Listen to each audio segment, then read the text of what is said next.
Hello developers.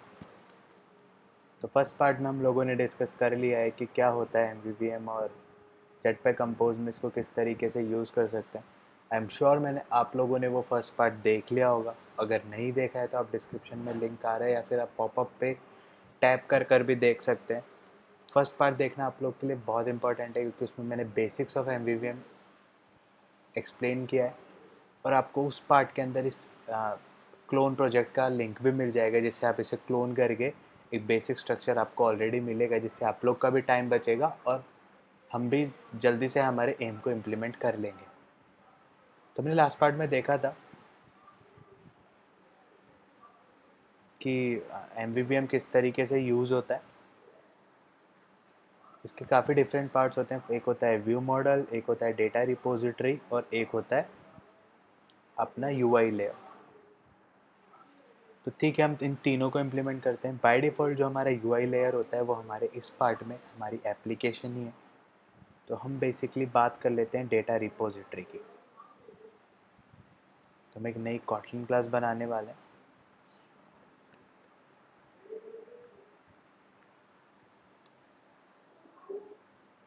इस class का काम होगा, ये या तो एपीआई कॉल करेगी यूजिंग रेट्रोफिट या फिर लोकल एसक्यूएल क्वेरी करेगी यूजिंग रोम। हम इस वीडियो में इन दोनों के बारे में बात नहीं करने वाले क्योंकि बहुत वास्ट टॉपिक है। हम इसको किसी दूसरे वीडियो में कवर करेंगे। अगर आप लोग को इन दोनों टॉपिक्स में भी कुछ डाउट है तो आप नीचे कमेंट करके मुझे बता सकते हैं। मैं उस पर भी सेपरेट वीडियो आप लोग के लिए लेके आ जाऊँगा। हम जस्ट इसमें देखने वाले हैं कि एक डेटा रिपोजिटरी का क्या फंक्शन होता है, किस तरीके से काम करती है रियल एप्लीकेशंस में। तो लाइक हम एक फंक्शन बनाते हैं गेट डेटा। बाय डिफ़ॉल्ट हम इसको कोरूटीन बनाते हैं। कोरूटीन्स क्या होता है इसके बारे में हम बाद में बात करेंगे, बट आपको मैं थोड़ा सा कोरूटीन्स का ओवरव्यू दे देता हूँ। कोरूटीन्स होते हैं कि आप लाइक जो भी कॉल्स करते हो वो एक सेपरेट थ्रेड पे होती है instead of main. Like separate thread का मतलब हो गया वो एक अलग प्रोसेस होता है। तो आप जब किसी भी कोरूटीन फंक्शन को कॉल करोगे आपके यूआई लेयर पे या आपके व्यू मॉडल से, तो वो आपके मेन थ्रेड को ब्लॉक नहीं करेगा। इन शॉर्ट, हमारा जो भी काम होता है जो यूज़र के यूआई दिखाने से रिलेटेड नहीं है, अगर वो यूआई पे कोई काम नहीं है तो हम उसको सेपरेट थ्रेड पे रन कराते हैं फॉर परफॉर्मेंस। जावा में हम ये काम करते थे, लाइक जावा RX या फिर आप एक रनेबल्स का यूज़ करके या एसिंग टास्क का यूज़ करके। बट यहाँ पे वही काम हम कॉटलिन के अंदर कोरूटीन से करते हैं। तो यहाँ पे हमारा एक फंक्शन है जो हमें देगा एरे लिस्ट। हम बाद में इसको हमारे कोड मॉडल से रिप्लेस कर देंगे, बट अभी एक बेसिक लेआउट की अंडरस्टैंडिंग के लिए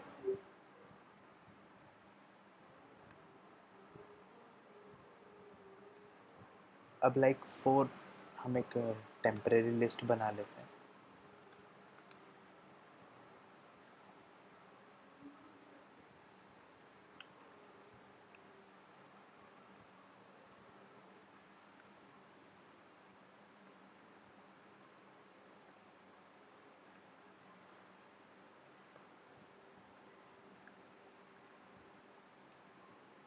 तो ये हमारी एक सेपरेट लिस्ट बन गई है और चीज़ों को लाइक थोड़ा रियल बनाने के लिए कि चीज़ें फैच होने में थोड़ा सा टाइम लग रहा है, तो हम यहाँ पे एक डिले फंक्शन लगा देते हैं। देन हम हमारे रिजल्ट को रिटर्न कर देते हैं।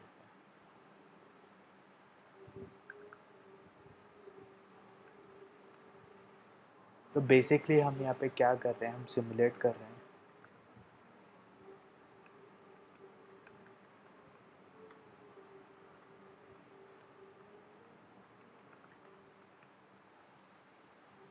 बेसिकली हमारा जो पूरा प्रोसेस होता है कि लाइक हम सपोज करते हैं कि हमारी ये रिक्वेस्ट सर्वर पे गई होगी, देन उसको कुछ टाइम लगा होगा, देन हमें रिजल्ट मिला होगा। तो इसलिए हमने ये डिले ऐड किया।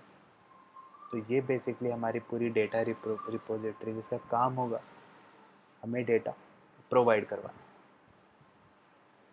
अब हम बात करते हैं व्यू मॉडल की। तो लाइक फॉर रेफरेंस हम हमारे व्यू मॉडल का नाम वही दे देते हैं, कोड व्यू मॉडल, जो एक्सटेंड करेगा व्यू मॉडल को। सिंपल। अब व्यू मॉडल किस तरीके से काम करेगा, ये तो हम डायग्राम देख के समझ गए कि व्यू मॉडल के पास रिपोजिटरी का एक्सेस होगा। तो सबसे पहले वही काम कर लेते हैं, अवेलेबल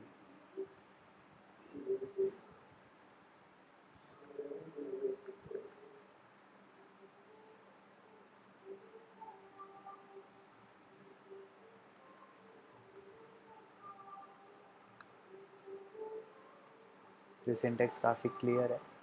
ये व्यू मॉडल के पास डेटा की रिपोजिटरी होगी और वाया दिस ये हमारे डेटा को एक्सेस कर सकते हैं। अब मैं आप लोग को थोड़ा सा बताता हूँ कि लाइक व्यू मॉडल से पहले कि जेटपैक कंपोज में स्टेट्स होती है। स्टेट्स का मतलब होता है कुछ ऐसे वेरिएबल्स जो यूआई की स्टेट को होल्ड करके रखते हैं। जैसे फॉर एग्जांपल जब मैं इस रिफ्रेश बटन पे टैप करता हूँ तो यहाँ पे लोडिंग आती है, तो वो लोडिंग भी हमारा व्यू मॉडल ही बताता है हमारी एक्टिविटी को कि अभी डेटा लोड हो रहा है। तो लाइक लोडिंग होना एक स्टेट है और उसको हम एक वेरिएबल में स्टोर करेंगे। तो वो किस तरीके से होती है मैं आप लोग को बताता हूँ। वेरिएबल लोडिंग हम यूज़ करते हैं म्यूटेबल स्टेट ऑफ। अब ये म्यूटेबल स्टेट क्या होता है, कंपोज के अंदर जो भी आपका स्टेट है वो 3 टाइप का हो सकता है, लाइक 2 टाइप का हो सकता है, म्यूटेबल और इम्यूटेबल। लाइक अगर सिंपली मैं ऐसा लिखता हूँ स्टेट ऑफ, तो इस स्टेट ऑफ का मतलब है कि ऐसी कोई स्टेट को क्रिएट कर रहा हूँ जो इम्यूटेबल नहीं है। इम्यूटेबल मीन्स मैं उसको चेंज नहीं कर सकता। दूसरा होता है रिमेंबर स्टेट ऑफ, तीसरा होता है सेवेबल स्टेट ऑफ। ये सब क्या होते हैं हम इनको फ्यूचर वीडियोस में डिस्कस करेंगे। अगर आपको इन सब के बारे में जानना है तो मैं लिंक डिस्क्रिप्शन में इसका लिंक दे दूंगा, तो आप वहाँ से चेकआउट कर सकते हो कि कंपोज में क्या क्या स्टेट्स अवेलेबल हैं, किस तरीके से आप स्टेट मैनेजमेंट कर सकते हो। अभी जो हम तरीका यूज़ करें स्टेट मैनेजमेंट का वो है view model, via using view model, जो हमारे कंपोज की स्टेट को मैनेज करें। तो पहला स्टेट तो ये हो गया कि लाइक हम लोग जो हमारा लोडिंग स्टेट है उसको मैनेज करेंगे। दूसरा जो हमारी सेकंड है कि डेटा लिस्ट, इसको हम नेम देते हैं कोड लिस्ट।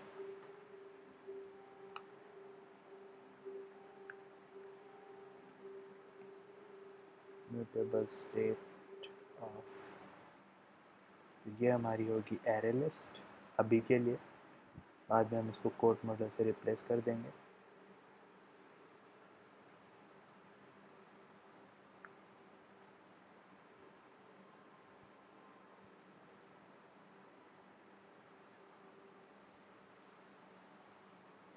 तो यहाँ तक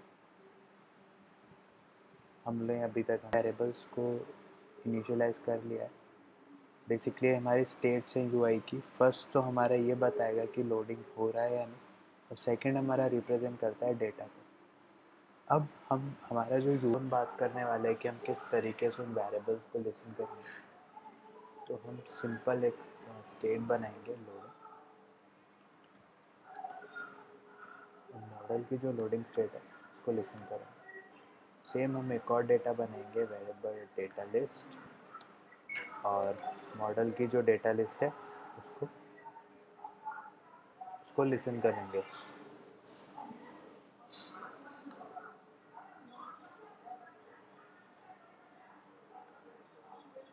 अब हम देखेंगे कि इफ़ कंपोज में आप किस तरीके से डिसीजंस ले सकते हो और वो डिसीजंस कितने फास्ट हो। If data list dot length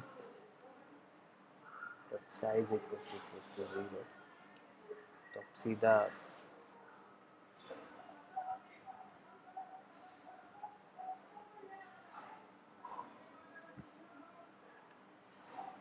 else अगर हमारे पास डेटा है तो हम उस डेटा को डिस्प्ले करवाएंगे।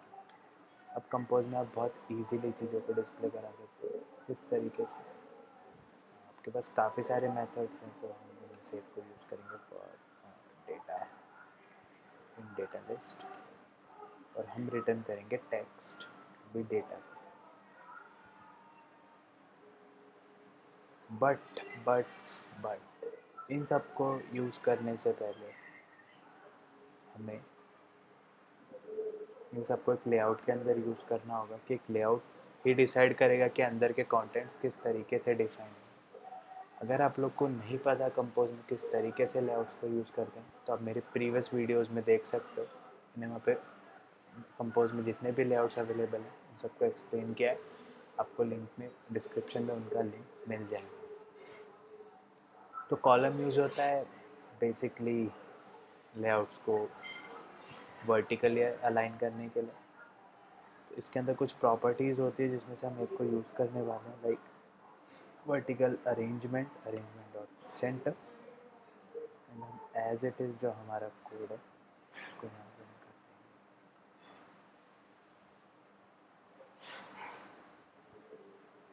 हैं। मैं हमारे कोड को रन करता हूँ और हम लोग इसका आउटपुट देखते हैं।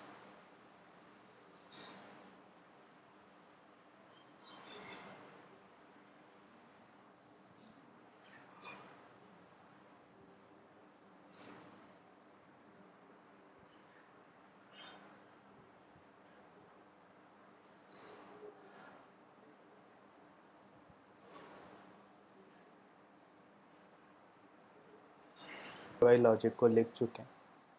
तो बेसिकली हम यहाँ पे एक बटन बनाएंगे जो हमारे डेटा को लेगा व्यू मॉडल से।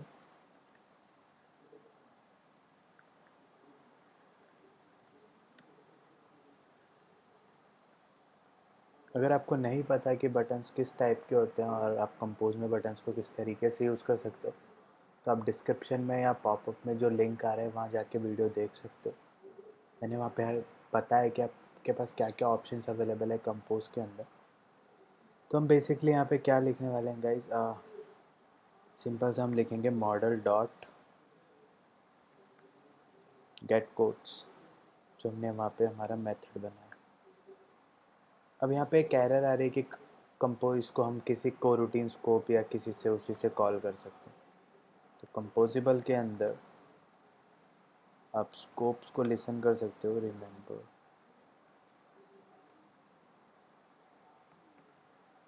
रिमेंबर कोरिडीन स्कोप करके। ये क्या करेगा, आपकी जिस भी एक्टिविटी से आप कनेक्टेड हैं उसके लिए आपको एक कोरूटीन स्कोप क्रिएट करके दे देगा।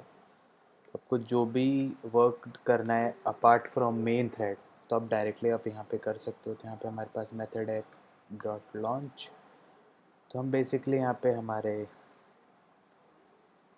जो व्यू मॉडल है उससे डेटा को लेंगे। तो मॉडल डॉट गेट कोड्स। तो जैसे हमारे कोड्स आ जाएंगे सबसे पहले हम यहाँ से हमारे लोडिंग को लिसन करेंगे एंड देन उसके बाद तो मैं यहाँ पे एक और कंडीशन लगा देता हूँ कि अगर जो मेरा मॉडल है, मेरी जो लोडिंग है वो फॉल्स हो या वो ट्रू हो तो भी हमारा लोडिंग दिखना चाहिए। और जैसे हमारे पास डेटा आ जाएगा वो यहाँ पे डिस्प्ले हो जाएगा। तो that's for this video guys. हमने इस वीडियो में देखा कि हम किस तरीके से कंपोजिबल के साथ व्यू मॉडल को यूज़ कर सकते हैं। हमने एक बेसिक इम्प्लीमेंटेशन कर ली है MVVM की। हम एक बार इस प्रोजेक्ट को रन कर लेते हैं और देख लेते हैं कि किस तरीके से वर्क करता है।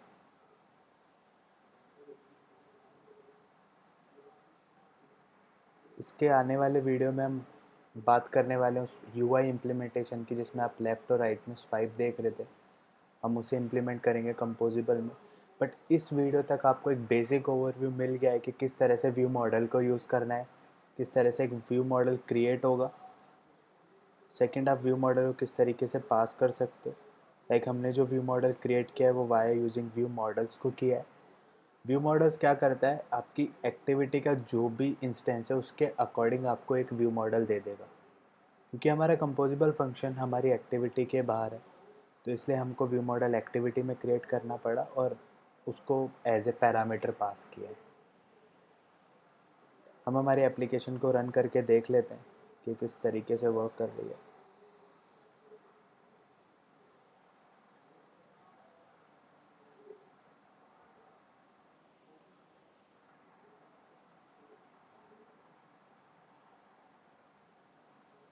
इस वीडियो में हमने यूज़र इंटरफेस पे बिल्कुल भी फोकस नहीं किया। हमारा मेन एम था कि हम एमवीवीएम को समझें। अब नेक्स्ट वीडियो में हम देखेंगे कंपोजिबल के पावर को, किस तरीके से आप यूआई क्रिएट कर सकते हो इन जस्ट ऑफ सेकेंड्स। क्योंकि बिकॉज एक एंड्रॉयड डेवलपर मेरा प्रायर एम फंक्शनैलिटी होता है देन यूआई। तो आप देख सकते हो कि हमारा जो लोडिंग है वो दिख रहा है, क्योंकि हमारी डेटा लिस्ट की जो लेंथ है वो 0 है। मैं जैसे गेट कोड्स पे क्लिक करता हूँ, जो हमारे कोड्स आ गए, मैं वापस क्लिक करता हूँ तो ये रिफ़्रेश करेगा और हमारे कोड को लेके आएगा। तो कॉन्ग्रेचुलेशन डेवलपर्स, हमने एक बेसिक एमवीवीएम एप्लीकेशन सीख ली है और किस तरीके से उसको कंपोज के साथ यूज़ करना है वो सब कवर कर चुके हैं। इसके नेक्स्ट वाले पार्ट पे हम हमारा स्वाइपेबल व्यू क्रिएट करेंगे और उसको इस फंक्शनैलिटी के साथ इंटीग्रेट करेंगे। तो आप सबका थैंक यू यहाँ तक वीडियो देखने के लिए। अगर यहाँ तक वीडियो देख लिया है तो प्लीज़ वीडियो को लाइक करना, चैनल को सब्सक्राइब करना। मुझे आप लोग की सपोर्ट की बहुत नीड है। और कुछ भी आप लोग को डाउट्स हैं या कुछ भी वीडियो में कमी लग रही है तो आप प्लीज़ कमेंट सेक्शन में मुझे बताइए, जिससे मैं आपके लिए और क्वालिटी का कंटेंट लेके आ सकूँ। तो थैंक यू डेवलपर्स, मिलते हैं थर्ड पार्ट पे।